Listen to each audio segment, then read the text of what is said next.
Alright, so now we're going to go over cutting the channel. Usually the first thing I do is cut the channel. It's usually just the first process I ever do. For regular run-of-the-mill channel that doesn't have the holes punched in it like this channel does, all you really have to do is, you just pull your measurements from one end to the next, mark it, and then cut, and you're done. Very easy, but it's, you lose a lot of time later on. So that's why I really, really, really love punch channel, because it just speeds things up so much. But there are a few things that you need to be aware of before you actually cut your channel.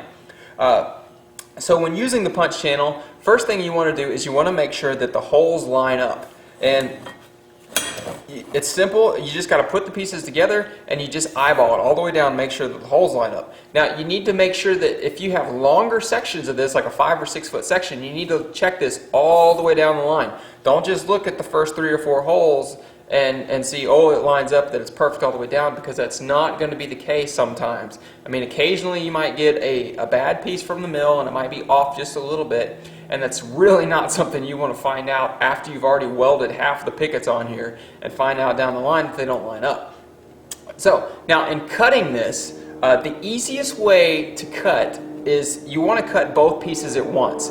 And that is because, like I said, it's easier if you cut these one at a time. For this maybe get off just a little bit when you're cutting. You might mark it wrong. So I usually cut these at the same time. And I do that if you're using an angle grinder or a chop saw or a bandsaw, you can do this. And it's easy. All you have to do is you just flip one side over, put the other side right on top, and they just fit together very nicely. Make sure you clamp everything down, pull your measurements from what you want, mark your line, and cut.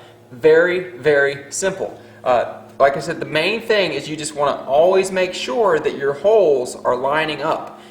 Always. Because if they're off, then your railing is going to be off and it's not going to be square and you're going to have to redo it. Now, one thing to keep in mind, and that is, this is more aesthetics than anything else. It's not something that is critical. But say this is where your post is going to start. And you notice that if this is my post, I'm coming off 4 inches to my first picket. Now, say this is 16 inches long and you come down 16 inches and your post is going to end here, very, very close to 1 picket. I like to just space these out evenly. It takes a little more time to measure it out, but I'll find out what is an even distance just because it looks nicer to me. So I'll have a post here and a post here, one's 2 inches and one's 2 inches. Again, that's just something that's up to you. It takes a little more time in measuring, but usually the end result is very, very worth it.